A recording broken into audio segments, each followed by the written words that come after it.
Why didn't you punish him for his mischief? तुम्ही त्याच्या खोडीबद्दल त्याला शिक्षा का नाही केली? Kerala is the first fully literate state in India. Kerala भारतातील पहिले पूर्णपणे साक्षर राज्य आहे. Some illness require expensive treatment. काही आजारांना महागडे उपचार आवश्यक असतात.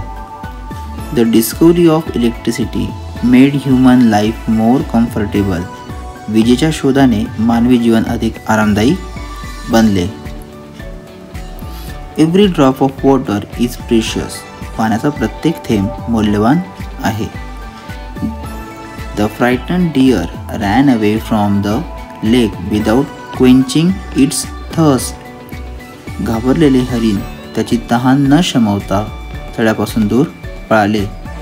Quenching thirst म्हणजे तहान भागवणे किंवा तहान शमवणे. I shall go whether he comes or not. तो आला किंवा नाही आला तरी मी जाणार. The players are confident of winning that match. खेळाडूंना तो सामना जिंकण्याचा आत्मविश्वास आहे. I am thinking whether to apply for that post or not. मी त्या पदासाठी अर्ज करावा की नाही याचा विचार करीत आहे. Wise people do not talk about their wisdom.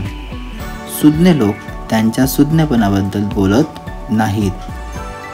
He reached home at 6:15 in the evening. तो संध्याकाळी 6:15 वाजता घरी पोहोचला.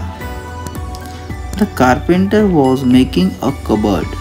सुतार एक कपाट बनवित होता. The police handcuffed thieves. पोलिसांनी चोरांना बेड्या घातल्या. We need food for the growth of our body. आपल्याला शरीराच्या वाढीसाठी अन्नाची गरज असते. He was neither hungry nor thirsty. तो ना भुकेला होता ना तहानलेला. Some cows are grazing in the fields. काही गायी शेतामध्ये चरत आहेत. Now is the best time to start any work. कोणतेही काम सुरू करण्यासाठी आता ही सर्वोत्तम वेळ आहे. Kalidas was a great dramatist.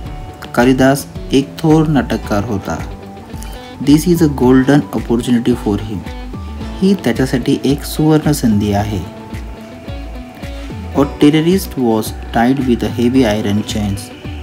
दहशतवाद्याला जड लोखंड साकड्यांनी बांधण्यात आले होते. He is a practical man. तो एक व्यवहारी माणूस आहे. He seldom gets up late. तो क्वचितच उशिरा उठतो. He always provides a helping hand to his classmates in their studies. तो त्याच्या वर्गमित्रांना त्यांच्या अभ्यासात नेहमी मदत करतो. Some vegetables are eaten raw. काही भाज्या कच्च्या खाल्ल्या जातात. Sometimes children imitate the violence they have watched on TV.